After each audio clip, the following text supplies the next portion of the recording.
You know, this is just tea. But I really wish it was something stronger right now.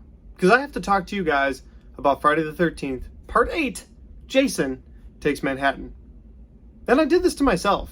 I told myself, hey, reviewing the Friday the 13th series will be great. I haven't seen the majority of them. My wife hasn't seen the majority of them. We love horror movies. We love slasher movies. So it'll be a fun time.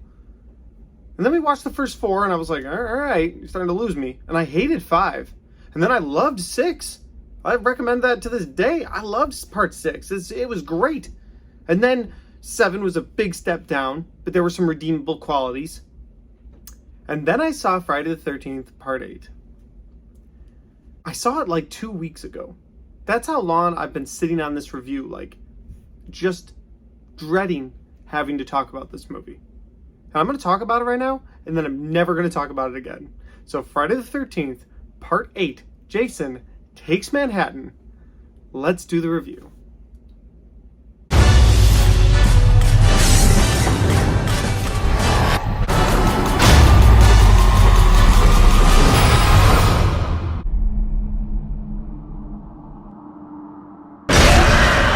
And so guys, Friday the 13th, Part 8, Jason Takes Manhattan, finds Jason under the water where we left him in Part 7. Look, I'm just not enthused about this.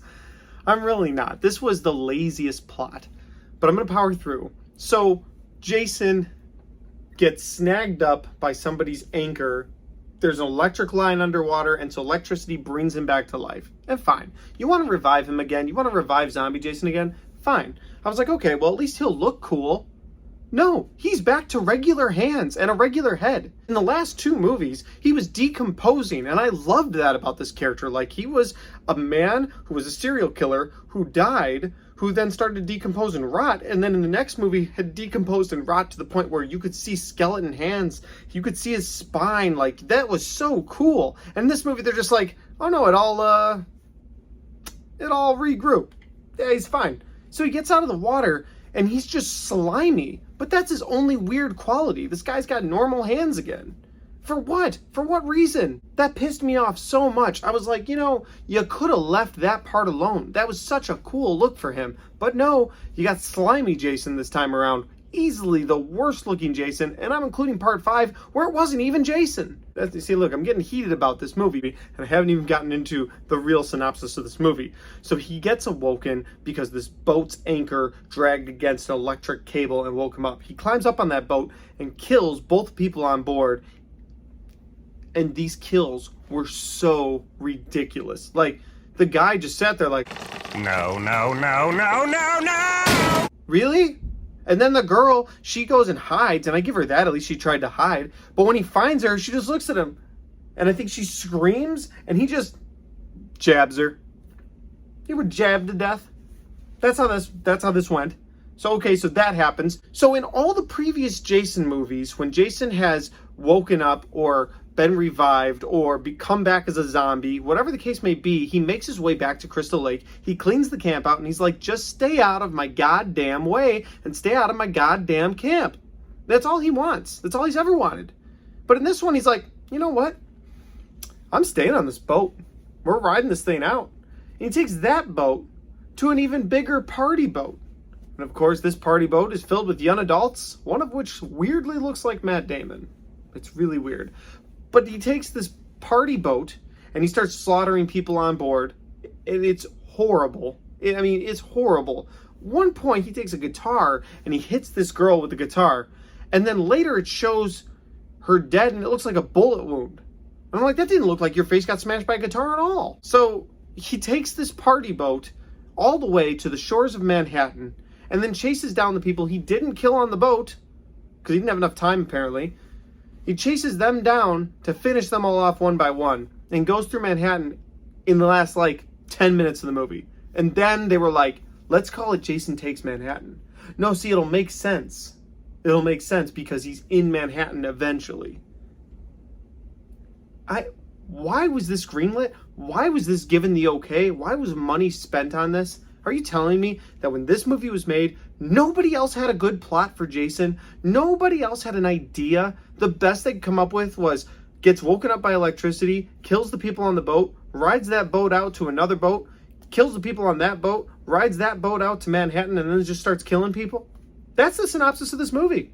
And it pisses me off. It pisses me off because it wasted my goddamn time. It really did. And I haven't felt like that the rest of these movies. I mean, there's been some redeemable qualities.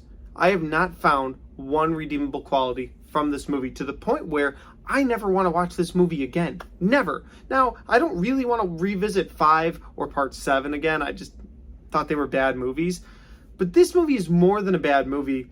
It's the worst movie. It's horrible. Listen, I mean it when I say there's not one redeemable quality. And some people be like, oh, but the boxing scene is so great. No, it's not. I heard before I watched this movie that the boxing scene was a very redeemable part of this movie. So you got this boxer who's like this great boxer, and he's boxing Jason out. And then he finally was like, all right, Jason, take your best shot. And Jason just one arm, bam, one punch, knocks his head off. It's horrible. It's a horrible scene. It's a terrible scene. It never should have been in the movie. I'm passionate about this because I feel like they could have done more.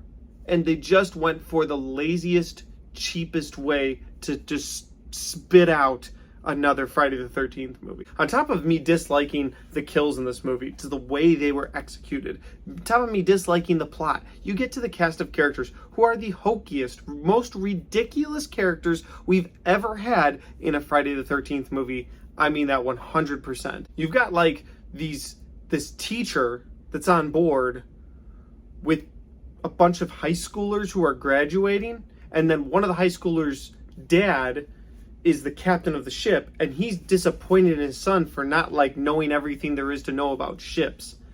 There's not even a good movie in there. Some of these times I'm like in part 5, I'm like, you know what? There was a good movie in there, like where there was a serial killer imitating the guy who was the killer for so long. There's a good movie in there. It wasn't executed well, but there's a good movie in there. There's not even a good movie in this plot. There's not even like, oh, I kind of see where the roadmap they had, and then they just got, all fucked up. Like, there's nothing like that in this movie. There's no redeemable quality.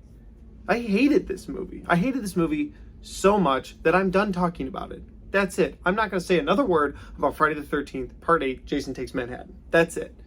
I'll never rewatch it, and I'll never say another word about it starting now. But with all that said, I do want to change the pace real quick, and I'm in a good mood. I am happy. I've done talking about that movie, and I want to talk about someone on my channel that gave me a copy of Friday the 13th, all the first 8 movies on Blu-ray. This is what I was actually able to use to get through all these movies. Without this, I would have either had to go out and buy them myself or stream them myself, so it was really nice having this. Now, with this person, I know this person doesn't want me to use their name and doesn't want me to talk about them at all. So I'm just going to say, you know who you are.